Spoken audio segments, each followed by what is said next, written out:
efficient police হবৰ কাৰণে ব্যৱহাৰ বেয়া কৰাৰ কোনো প্ৰয়োজন নাই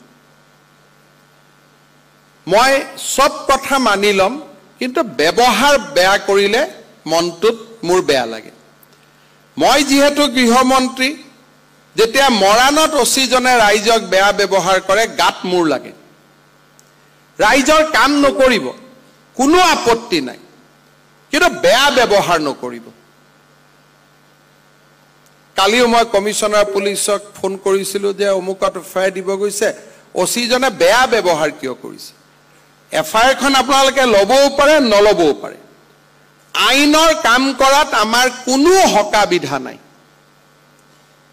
কোনোবাই কৈ আছে মোৰ এটো কেস নলও ল আপোনালোকৰ কথা ললে কি হ'ব নললে কি হ'ব it will be decided as per the law কিন্তু মুখত কাৰো প্ৰতি কোনেও বেয়া ব্যৱহাৰ যাতে নাগৰিকক নকৰে এই কথাটো মই ৰিকুৱেষ্ট কৰিম কাৰণ আমি সদায় মই প্ৰত্যেক মিটিংত কওঁ যে we have all come from a modest family আমাৰ কোনোবা দেউতা শিক্ষক আছিল কাৰোবাৰ দেউতা কৃষক আছিল কাৰোবাৰ দেউতা প্ৰফেসৰ আছিল কাৰোবাৰ দেউতা কৃতি ৰাষ্ট্ৰীয় পুৰস্কাৰেৰে পুৰস্কৃত শিক্ষকতাৰ আমাৰ ব্যৱহাৰ সমূহে যাতে আমাৰ পিতৃ মাতৃক অপমানিত নকৰে বাকি কঠোৰ হবলৈতো ময়ে কম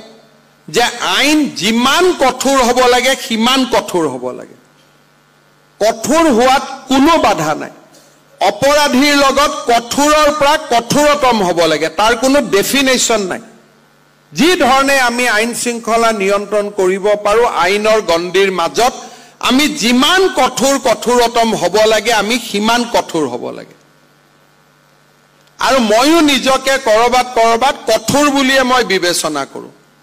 কিন্তু আইতা এগৰাকীক দেখিলে ককা এগৰাকীক দেখিলে হিৰ নত কৰাটোৱে মোৰ কঠোৰতাত অলপো কতো প্ৰশ্নবোধক চিন নাহে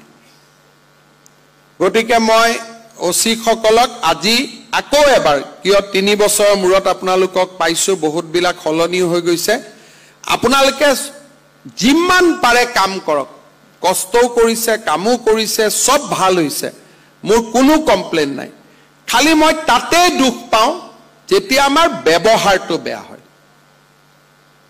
ব্যৱহাৰটো আমাৰ সুন্দৰ কৰি ৰাখিব লাগে আৰু সাব ব্যৱহাৰ ভাল হলে সোৰ্স মানুহে আপোনালোকক দিব পুলিচক মানুহে কথা বতৰা কব যে ইয়াত গণ্ডগোল হৈ আছে এইটো কাম কৰিব লাগে ই আছিল জড়িত সেই কাৰণে আপোনালোকে ব্যৱহাৰটো ভাল ৰাখিব